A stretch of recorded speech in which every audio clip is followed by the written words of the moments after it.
नारगम्यं पूजनीयं राष्ट्रभक्तं भारतं राजकार्ये बुद्धिमन्तं विश्रुतं महानायकं महानायकं महानायकं महानायकं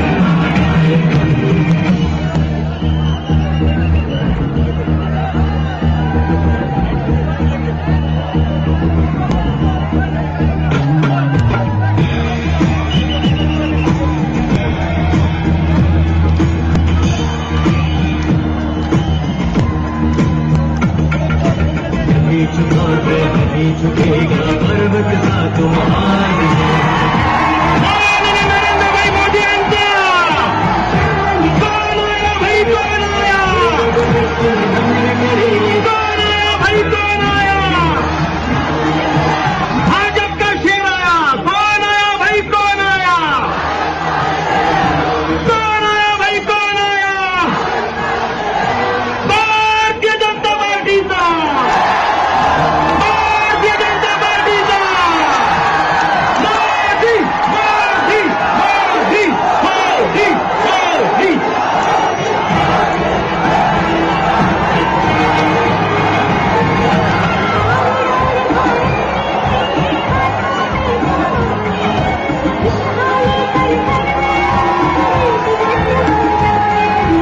प्रगति की राहों पे चलता है हर बच्चा बच्चा भारत का भी नाम रोशन गर्व से सर होगा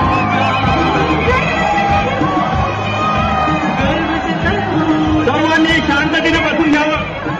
आपल्या भारताचे पंतप्रधान माननीय नरेंद्रभाई मोदी भारतीय जनता पार्टीची बुलंद तोफ आपल्या खामगाव नगरीमध्ये बुलढाणा जिल्ह्यात आलेले आहेत.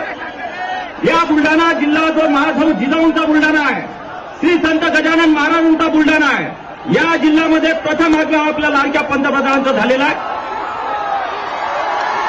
मोदी!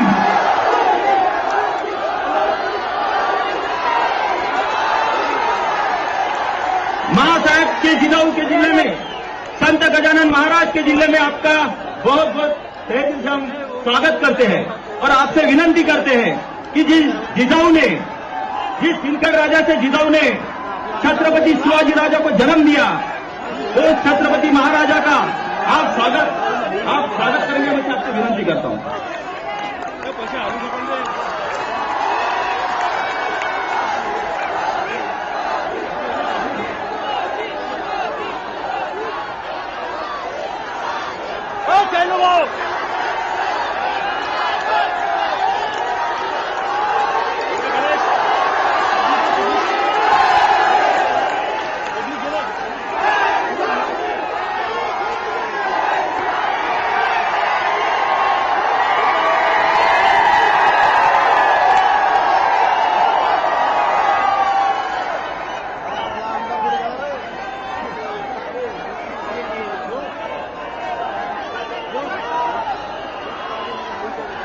आपले लाडके पंतप्रधान माननीय नरेंद्रभाई मोदी यांचं स्वागत आपल्या जिल्ह्याचे, आपल्या महाराष्ट्राचे नेते आदरणीय भाऊसाहेब फुंडकर करतील अशी मी त्यांना विनंती करतो.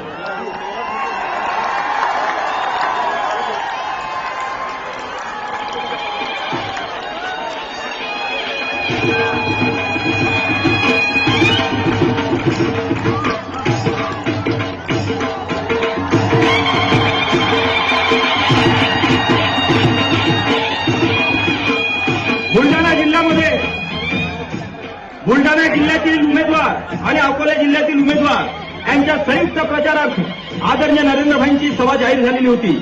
आज आपण सर्व मोठ्या संख्येने उपस्थित आहात. मी आपल्या बुलढाणा जिल्ह्यातील उमेदवार जे आहेत आदरणीय आकाशजी फुंडकर खामगाव यांना विनंती करतो की त्यांनी नरेंद्रभाईंचं स्वागत करावं.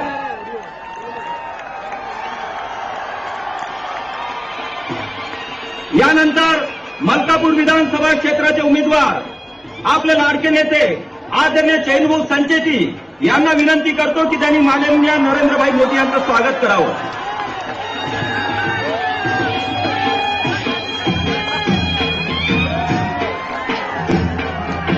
बुलढाणा जिल्ह्याचे उमेदवार आदरणीय योगेंद्रजी गोळे यांना विनंती करतो की आदरणीय नरेंद्रभाई मोदी यांचं त्यांनी स्वागत करावं. सर्व उमेदवार नरहरिभाऊ गवई, डॉक्टर मानके, केशवरावजी थोरात, डॉक्टर रणजित पाटील, हरीश पिंपळे,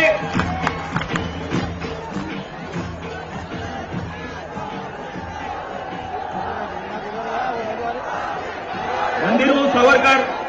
आपल्या बुलढाणा जिल्ह्यामध्ये बुलढाणा आणि अकोल्याची संयुक्त सभेमध्ये सर्व उम्मीदवार, आपको सिर्फ इतना ही बताना चाहता हूं कि 7 उम्मीदवार इस बुलढाना में अपने कमल पे खड़े हैं और हमें विश्वास है कि आपके आगमन से ये बुलढाना जिले की 7 सीट ये बड़ी लीड से हम निकालेंगे. अब इसके बाद में विनंती करता हूं आदरणीय भाऊसाहेब जी फुनकर कि वो आपका प्रास्ताविक, भाऊसाहेब जी फुनकर.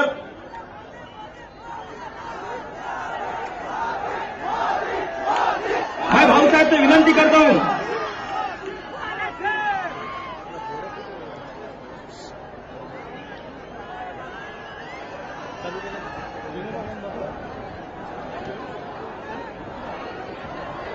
मोदी मोदी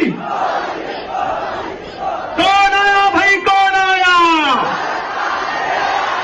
आदरणीय भाऊसाहेबांना विनंती करतो की त्यांनी प्रास्ताविक करावं.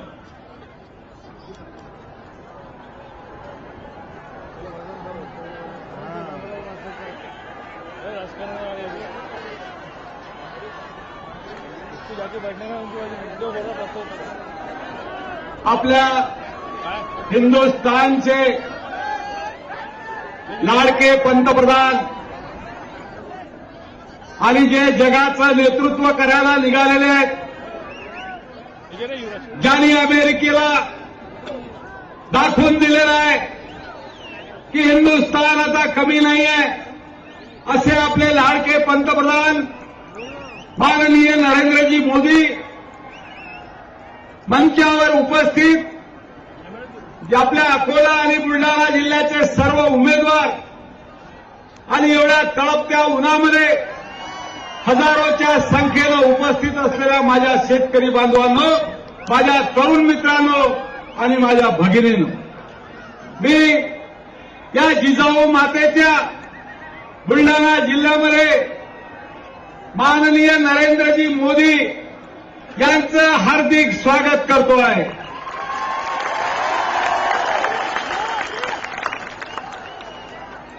आनंदाची बातमी अशी आहे की माननीय नरेंद्रभाई मोदींना संत गजानन महाराज संस्थापनचे व्यवस्थापक शिवशंकर भाऊ पाटील यांनी गजानन महाराजचा प्रसाद आणि आशीर्वाद नरेंद्रभाईला पाठवलेला आहे.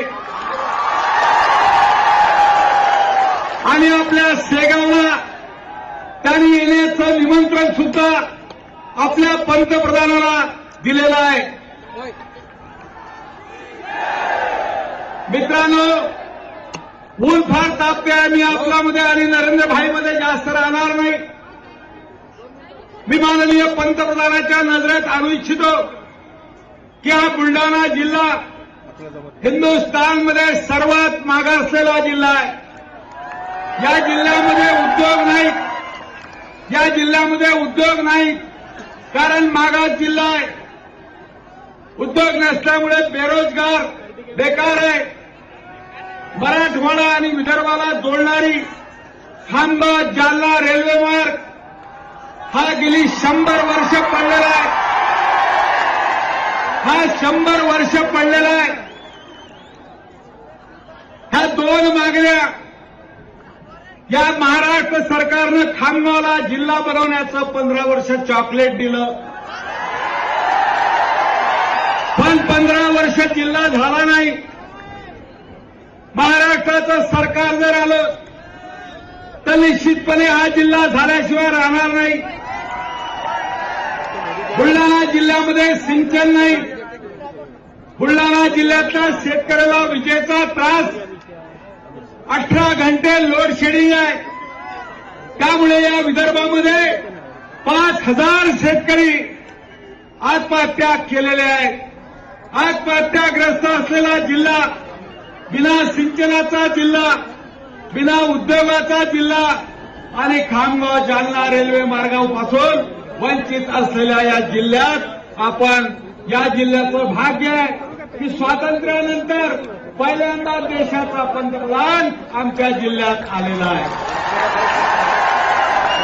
आणि म्हणून या जिजाऊच्या जिल्ह्यामध्ये, या मागासवर्गीय जिल्ह्यामध्ये मी पंतप्रधानजी, मी आपलं स्वागत करतोय. खामगाव हे जगदंबा मातेचं गाव आहे. आज महाजगदंबेची स्थापना होते. हिंदुस्थानमध्ये एकमेव देवी आहे. आपण त्या देवीलाही नमस्कार करावा अशी मी आपल्याला विनंती करतो. आणि आपल्यामध्ये आणि आपल्या पंतप्रधानामध्ये जास्त वेळ न राहता आपलं भाषण मी संपवतो. आपल्या देशाचे पंतप्रधान भारतीय जनता पार्टीचे बुलंद तो आदरणीय नरेंद्रभाई मोदी यांना मी विनंती करतो की त्यांनी उद्बोधन करावं.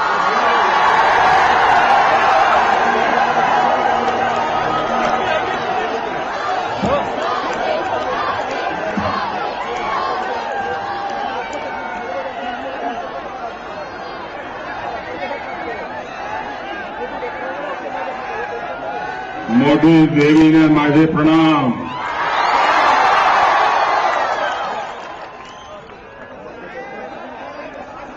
मंचावर बसलेले भारतीय जनता पार्टीचे वरिष्ठ नेते तेजराव पाटील, भाऊसाहेब फुंडकर, रणजीत पाटील, डॉक्टर मानते मैकर, नरहरी गवाई जी, डॉक्टर अंबेडकर रामदास आणि हा निवडणूकमध्ये भाजपाचे उमेदवार श्री संजय कुटे, आकाश फुंडकर, सुरेश खबुतरे, गोवर्धन शर्मा, रणधीर सावरकर, हरीश पिंपळे, प्रकाश भरासाकळे, चैनसुख संचेती और विशाल संख्या में पधारे हुए मेरे प्यारे भाइयों और बहनों,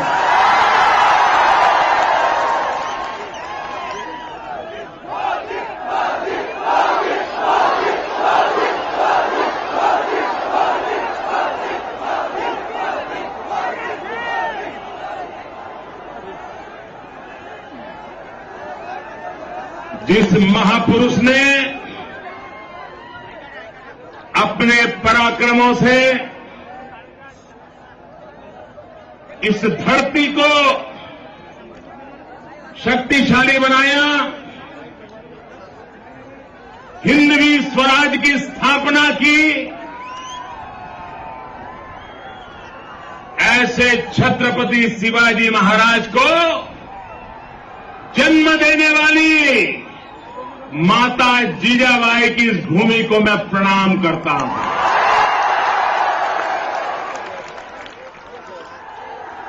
मैं गजानन महाराज जी के चरणों में वंदन करता हूं और शरद पूर्णिमा के इस पावन पर्व पर कोजागिरी पूर्णिमा की आप सबको शुभकामनाएं देता हूं. शायद पूरे महाराष्ट्र में यही एक क्षेत्र है जहां कोजागिरी की पूर्णिमा मनाई जाती है, जहां मोठी देवी का उत्सव प्रारंभ होता है और 10 दिन तक मोठी देवी के उत्सव में ये सारे लोग रम्मान होने वाले हैं, शक्ति की उपासना करने वाले हैं.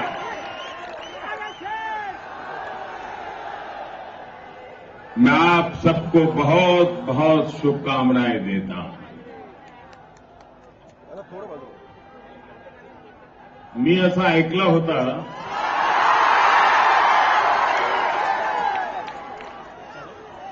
या खामगाव जिल्हा बनणार होता का? बनवला का? नाही बनवला ना? काय झालं काय? रेल्वे आली का? दिगावचे काय झालं? काय नाही. मुख्यमंत्री आले गेले, आले गेले.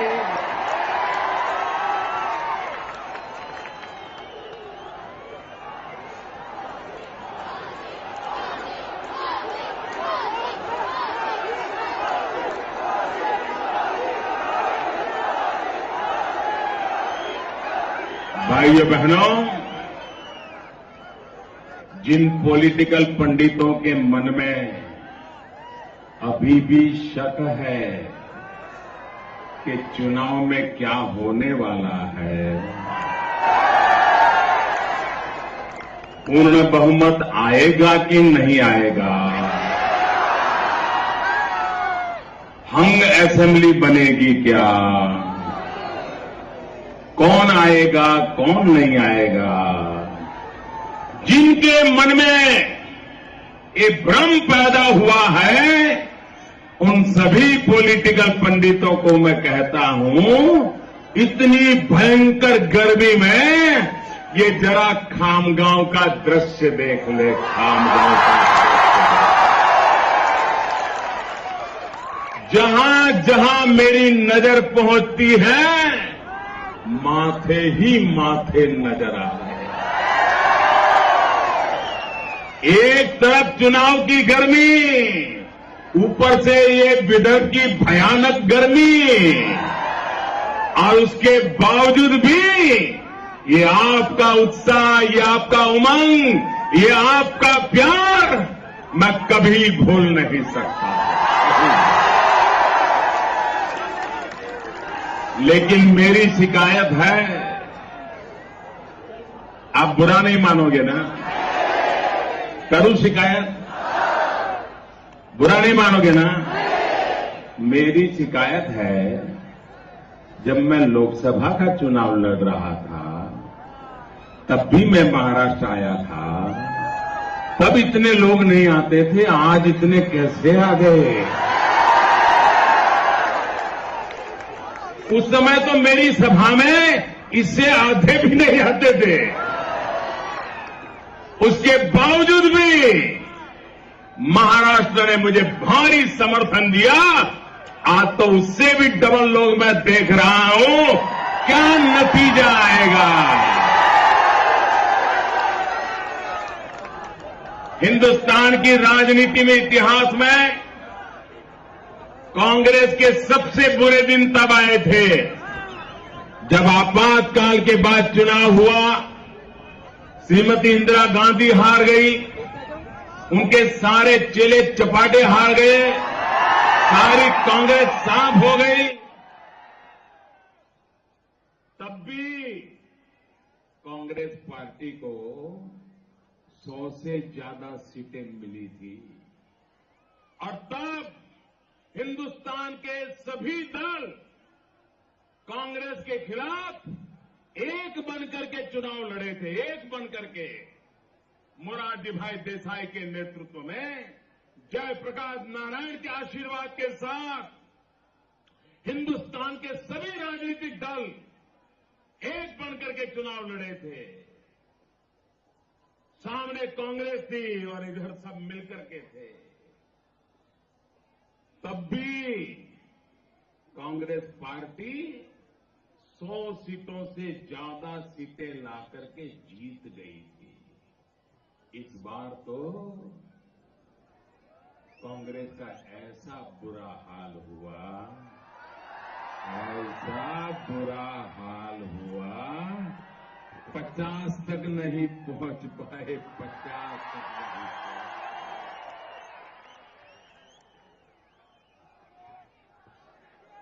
सत्ता तो छोड़ो, विरोधी दल भी नहीं बन पाए. जनता जनार्दन ने साफ कर दिया, सुपड़ा साफ,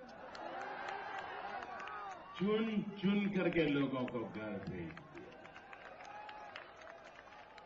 देश को तबाह करने वाले, लूटने वाले, गरीबों का खून चूसने वाले सबके सब गए। इस चुनाव में भी एनसीपी की घड़ी पे कितने बजे हैं भाई? ये एनसीपी का जन्म हुआ ना, तब से 10 और 10 ही है। तब से उनकी घड़ी में सुई एक तसु भर आगे नहीं बढ़ी है। अरे जिनकी घड़ी एक सुई तसु भर आगे नहीं बढ़ी है, वो महाराष्ट्र को आगे कहां से ले जा सकते हैं? और इस चुनाव में भी जनता ने उस घड़ी को बराबर याद रखा है। इसलिए कांग्रेस को भी 10 मिल नहीं पाएगी, एनसीपी को भी 10 नहीं मिल पाएगी। 10-10 के ही हिसाब बनने वाले हैं, इससे आगे कोई हिसाब बनने वाला नहीं है। भाइयों बहनों, मैं चुनाव में महाराष्ट्र के कोने कोने में गया। ऐसा तूफान, ऐसी आंधी मैंने लोकसभा के चुनाव में भी नहीं देखी। यह आपका भरोसा, यह आपका विश्वास, मैं आपको वादा करने आया हूं। आपके सारे सपने, आपके सपने मेरे सपने हैं। भाइयों बहनों, ये कांग्रेस पार्टी और 60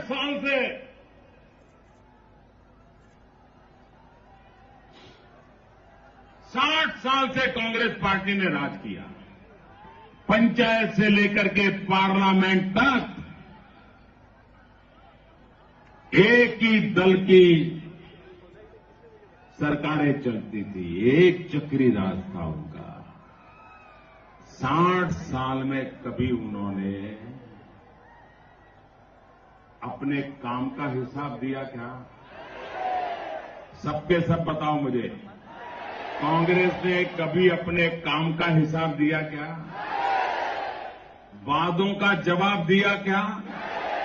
चुनावी घोषणाओं का जवाब दिया क्या? कभी जनता को जवाब दिया है?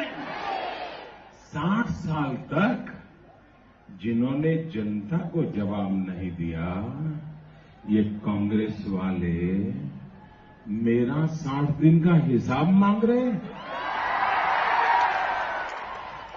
नाना, तुमने तो 60 साल तक जवाब नहीं दिया और मेरा 60 दिन का हिसाब मांग रहे हो। भाइयों बहनों, कांग्रेस ने आपको हिसाब दिया हो या न दिया हो, मैं पल पल का हिसाब दूंगा, पाई पाई का हिसाब दूंगा। भाइयों बहनों,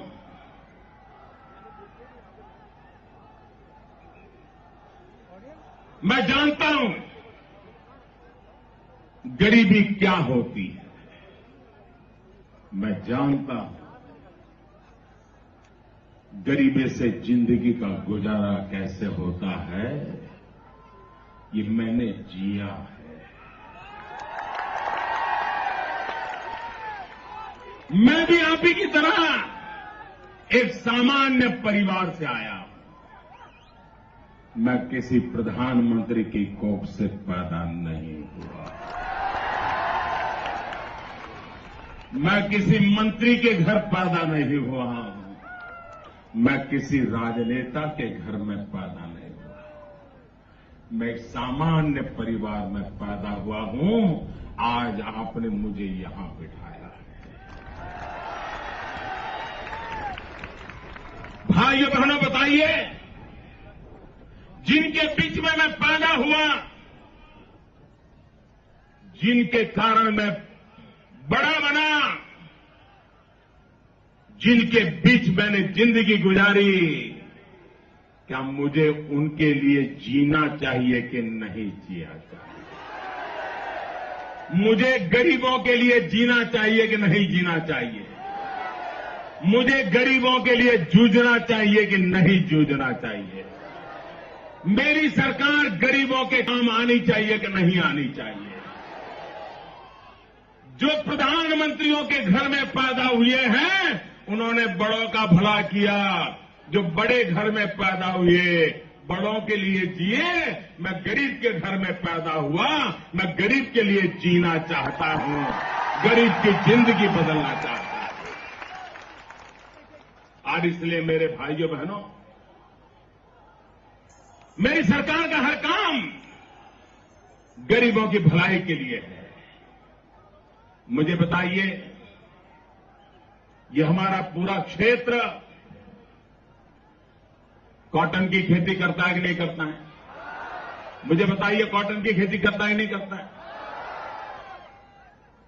फिर भी यहां में कपास की खेती करने वाले किसान को आत्महत्या क्यों करनी पड़ती है? कौन जिम्मेवार? किसानों के मौत के लिए कौन जिम्मेवार? क्या उनको माफ करोगे? इस चुनाव में हिसाब चुकता करोगे? 15 साल तक जिन्होंने आपको लूटा है, उनको जवाब दोगे? चुन चुन के साफ करोगे? पक्का करोगे? देखिए, 15 अक्टूबर को 15 साल की इस बुराइयों को उसका मृत्युदंड बजाने का उत्सव है 15 अक्टूबर को। बुराइयों का मृत्युदंड बजाने का अवसर है 15 अक्टूबर। 15 साल के भ्रष्टाचार का मृत्युदंड बजाने का अवसर है 15 अक्टूबर। भ्रष्टाचार से मुक्ति का अवसर है 15 साल के भ्रष्टाचार से मुक्ति का अवसर है 15 अक्टूबर को। मनाओगे? कमल के निशान दबा करके बताओगे? पूर्ण बहुमत वाली सरकार बनाओगे? भाइयों बहनों, इस बार महाराष्ट्र के मतदाताओं ने अपनी समझदारी का परिचय देना है। अगर आपने आधे अधूरे मन से वोट दिया और अगर पूर्ण बहुमत वाली सरकार नहीं बनी, तो आपको कोई जवाब ही नहीं देगा। वो क्या करेंगे? कहेंगे ये तो मैं नहीं कर पाया क्योंकि वो हमारा साथी है ना, उसकी गड़बड़ है। साथी को बोलोगे तो क्या उसकी गड़बड़ है? कोई जवाब नहीं देगा। लेकिन अगर पूर्ण बहुमत वाली सरकार बनाओगे तो आप उस सरकार का जवाब मांग सकते हो, उस सरकार का कान पकड़ सकते हो। आपने मुझे दिल्ली में पूर्ण बहुमत के साथ बिठाया है। 5 साल के बाद ये जनता जनार्दन मेरा कान पकड़ सकती है। मोदी जी बताओ क्या किया? कह सकती है कि नहीं कह सकती है? मोदी का कान पकड़ सकते हो, नहीं पकड़ सकते हो? लेकिन अगर पूर्ण बहुमत नहीं दिया होता तो क्या होता? मोदी कह देता वो तो उसने किया, फलाने ने किया, ढिकने ने किया, भाग जाता मोदी। अब मोदी भाग नहीं सकता है। अब मोदी को जवाब देना पड़ेगा। 5 साल में क्या किया और क्या रह गया, उसका जवाब देना पड़ेगा। और देश की जनता मोदी का कान पकड़ सकती है। आज आप कांग्रेस वालों को कहो तो कहता है एनसीपी वाले ने गड़बड़ की। एनसीपी वालों को कहो तो बोले कांग्रेस वाले ने गड़बड़ की। कोई जवाब देता है क्या? 15 साल आपको लूटा, कोई जवाब देता है क्या? अगर पूर्ण बहुमत की सरकार बनाई होती तो आप उनका कान पकड़ सकते थे कि नहीं पकड़ सकते थे? और इसलिए भाइयों बहनों, इस चुनाव में आपसे आग्रह करने आया हूं कि आप महाराष्ट्र में पूर्ण बहुमत वाली सरकार बनाइए और सरकार में बैठे हुए लोगों को कान कमान पकड़ने की तैयारी कीजिए भाई। करोगे? पक्का करोगे? भाइयों बहनों, आपने देखा होगा ये हमारा देश हजारों साल पुराना है कि नहीं है? मुझे आपसे जवाब चाहिए। हमारा देश हजारों साल पुराना है कि नहीं है? 1857 के स्वतंत्रता संग्राम में भी ये हिंदुस्तान था कि नहीं था? आजादी की लड़ाई में हिंदुस्तान था कि नहीं था? आजादी के बाद कांग्रेस के राज में हिंदुस्तान था कि नहीं था? था ना? लेकिन कभी दुनिया में डंका बजता था क्या? कभी हिंदुस्तान का डंका बजता था? अभी अमेरिका में भी बजने लग गया कि नहीं बजने लगा? अमेरिका में हिंदुस्तान का डंका बजा कि नहीं बजा? जोरों से बजा कि नहीं बजा? सारी दुनिया में बजने लगा कि नहीं लगा? कैसे हुआ? कैसे हुआ? कैसे हुआ? कैसे हुआ? मोदी के कारण नहीं हुआ है। ये मोदी के कारण नहीं हुआ है। ये मोदी का जादू नहीं है। ये मोदी का करिश्मा नहीं है। ये करिश्मा आपका है, आपका। एक करिश्मा 125 करोड़ देशवासियों का है। 125 करोड़ देशवासियों ने इस चुनाव में, लोकसभा में 30 साल के बाद पूर्ण बहुमत वाली सरकार बनाई है। एक पार्टी की सरकार को चुना है और उसके कारण दुनिया भी मानने लगी है कि मोदी के पीछे 125 करोड़ देशवासी खड़े हैं। यही तो ताकत है जिसके कारण दुनिया हमारी बात मानने लगी है। मुझे बताइए भाइयों, महाराष्ट्र का डंका बजना चाहिए कि नहीं बजना चाहिए? महाराष्ट्र का डंका दुनिया में बजना चाहिए कि नहीं बजना चाहिए? महाराष्ट्र का जय जयकार होना चाहिए कि नहीं होना चाहिए? छत्रपति शिवाजी महाराज का जय जयकार होना चाहिए कि नहीं होना चाहिए? महाराष्ट्र का हिंदुस्तान में जय जयकार होना चाहिए कि नहीं होना चाहिए? अगर आप ये चाहते हैं तो आपको महाराष्ट्र में पूर्ण बहुमत वाली भाजपा की सरकार बनानी होगी। पूर्ण बहुमत वाली सरकार बनाइए। देखिए, देखते ही देखते महाराष्ट्र का डंका बजने लग जाएगा। भाइयों बहनों, ये कांग्रेस के राज में हर वर्ष 3,700 किसान आत्महत्या करते हैं। सबसे ज्यादा आत्महत्याएं विदर्भ में हुई है। 10 साल में हजारों किसानों ने मौत को गले लगा दिया। हजारों माताएं बहनें विधवा हो गई। हजारों माताओं ने अपना लाल खो दिया।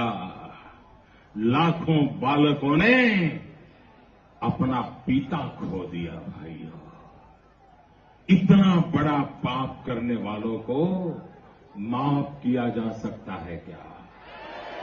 किया जा सकता है क्या? भाइयों बहनों, जब 15 तारीख को आप वोट करने जाएं, कमल के निशान पर बटन दबाएं, उस समय उन किसानों का जरूर स्मरण करना जिनको आत्महत्या करने के लिए मजबूर होना पड़ा। उन अनाथ बालकों को याद करना जिसने अपने पिता को खोया है। उस मां को याद करना जिसने अपने बेटे को खोया है। उस बहन को याद करना जिसने अपने पति को याद किया है। और उनका पुण्य स्मरण करके 15 अक्टूबर को 15 साल से पाप कर रहे पाप को निकालने के लिए कमल के निशान पर बटन दबाइए। भाई, मुझे बताइए, इतनी बड़ी कॉटन की खेती होती है,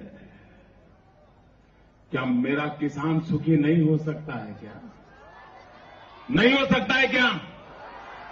मेरे पास रास्ता है, मैं दिखाना चाहता हूं। मेरी एक फॉर्मूला है, 5F फॉर्मूला, 5F फॉर्मूला। जहां पर कपास पैदा होता है, कपास की खेती होती है, उस इलाके के लिए मेरे पास 5F फॉर्मूला है। Farm to fibre, fibre to fabric, fabric to fashion, fashion to foreign.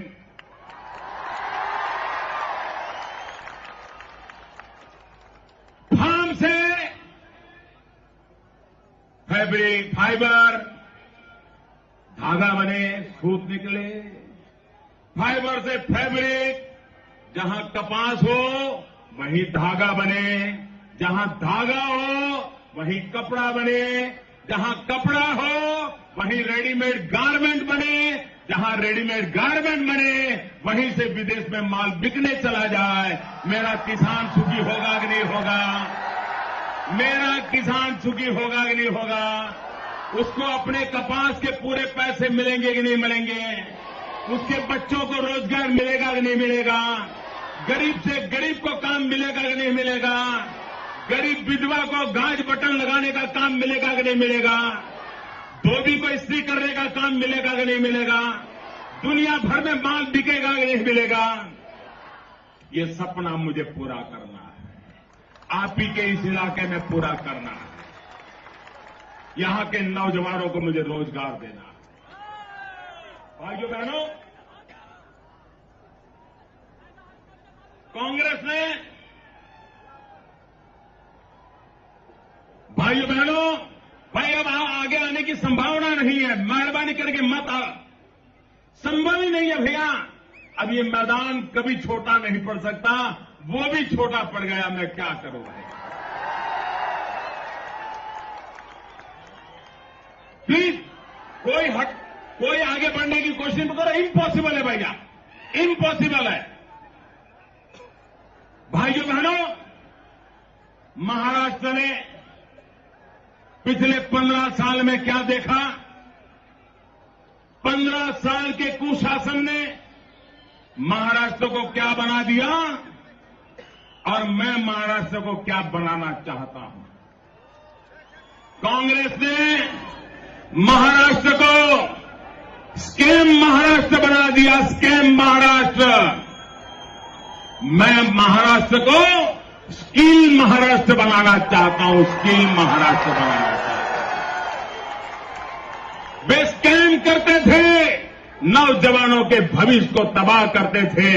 मैं स्किल पे बल दूंगा और नौजवानों के भविष्य को उजागर कर दूंगा। ये सपना लेकर के मैं आया हूं आपके पास। भाइयों बहनों, मुझे आपके आशीर्वाद चाहिए। पूर्ण बहुमत के साथ आप महाराष्ट्र में सरकार बनाइए, आपके सारे सपने पूरे होंगे। चाहे रेलवे की समस्या हो, चाहे इरिगेशन के प्रोजेक्ट की समस्या हो, हमने प्रधानमंत्री कृषि सिंचाई योजना का बजट में ही प्रावधान कर दिया है। हर खेत में अगर पानी पहुंच गया तो मेरा किसान मिट्टी में से सोना पैदा करने की ताकत रखता है। लोड शेडिंग, मैं हैरान हूं, 21वीं सदी के हिंदुस्तान में 15-15, 18-18 घंटा लोड शेडिंग, यहां जीवन कैसे चलता होगा? भाइयों बहनों, मैंने बिजली के काम पर ध्यान केंद्रित किया और ये सब कुछ संभव है भाइयों, ये सब कुछ संभव है। आप देखिए 5 साल के अंदर मैं आपको बिजली की समस्याओं से मुक्त करके रख दूंगा और इसलिए मैं आपके पास आया हूं, आपका समर्थन मांगने आया हूं। भारी बहुमत चाहिए मुझे भाइयों, मिलेगा? भारी बहुमत चाहिए, मिलेगा? मैं आपको वादा करता हूं, महाराष्ट्र पे मेरा, महाराष्ट्र के लोगों का मुझ पे पूरा अधिकार है और आप मेरा जितना उपयोग करेंगे मैं करने दूंगा और महाराष्ट्र को दिल्ली और महाराष्ट्र मिलकर के आगे बढ़ाएंगे। ये मैं आपको विश्वास दिलाने आया। मैं सभी उम्मीदवारों से प्रार्थना करता हूं मेरे बगल में खड़े हो जाए। इस चुनाव के सारे उम्मीदवार आ जाए, इस चुनाव के सारे उम्मीदवार आ जाए, सब खड़े हो जाए बगल में। भाइयों बहनों, सबकी फोटो आ जाए, ऐसे खड़ी रहो, पूरी जगह है भाई। हाँ। अच्छा भाइयों बहनों, मेरा एक काम करोगे? ऐसे नहीं, सबके सब जवाब दो। मेरा एक काम करोगे? पक्का करोगे? सबके सब करोगे? इस सभा में से जाते समय वहां पर अगर प्लास्टिक की बोतल पड़ी है, कोई कागज फेंके हैं, कोई कूड़ा कचरा पड़ा है, उसको उठा के ले जाओगे? पक्का ले जाओगे? ये जीता माता की धरती को गंदा नहीं करोगे ना? ये गजानन महाराज की धरती को गंदा नहीं होने दोगे ना? पक्का नहीं करोगे ना? मोठी देवी की पूजा हो रही है, इस धरती को गंदा नहीं करोगे ना? पक्का नहीं करोगे ना? वादा पक्का? वादा पक्का?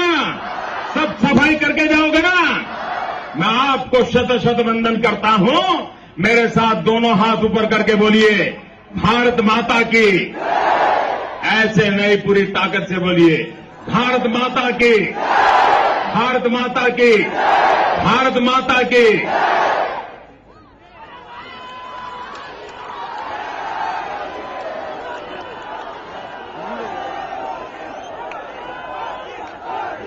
आदरणीय शिवशंकर भाऊंनी पाठवलेली गजानन महाराजांची प्रतिमा व पादुका आदरणीय भाऊसाहेब मोदीजींना देत आहेत व शेगावला येण्याचं निमंत्रण देत आहेत। सोबतच आदरणीय संजय कुटे गजानन महाराजांची मूर्ती आदरणीय मोदीजींना देणार आहेत।